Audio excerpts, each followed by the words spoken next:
IELTS 就嚟冇得考紙筆模式，對你有咩影響呢？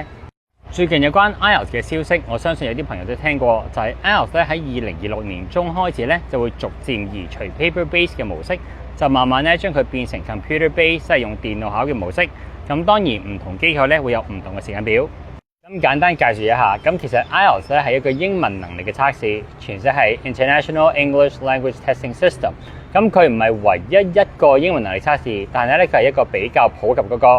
咁 IELTS 咧有4個部分嘅 ，listening、reading、writing、speaking。咁最後咧有一個 overall 分數就係整體平均分。咁佢嘅分數咧就會由1.0、1.5上到去8.5至到9.0係最高分嘅。咁通常我哋嘅分數咧會叫做 Band 8或者 Band Score of 8就係8分。其實對於某啲朋友，包括我自己在內，都比較中意用紙同筆，因為我覺得會表現得好啲。咁不過 computer base 嘅考試咧，其實有2大好處。好處一就係收到成績嘅時間咧會縮短咗。咁 computer base 嘅成績咧，其實3至5日後就會收到。但係原本 paper base 嘅模式咧，其實最快喺線上收到成績都要13日。如果係郵寄嘅話咧，可能要再多1-2個禮拜。第二個好處咧就勁啦，因為咧佢係 one skill retake， 即係重考單一技能。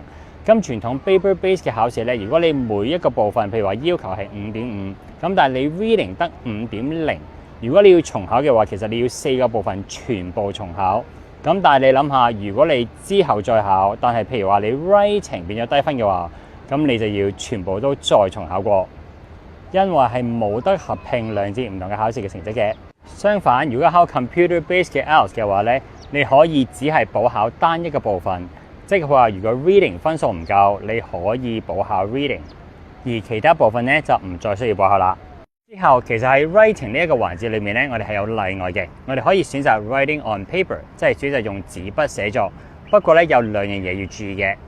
第一，如果你需要重考寫作呢一個部分，你就必須要繼續用紙筆，就唔能夠用電腦啦。第二個問題就係收到成績嘅時間咧會比較長，咁如果喺線上睇咧就會長達13日，咁唔知你願唔願意等呢？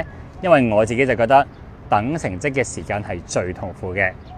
準備迎接 computer based IELTS 嘅朋友，記住多啲用電腦去做練習，同埋多啲打文章。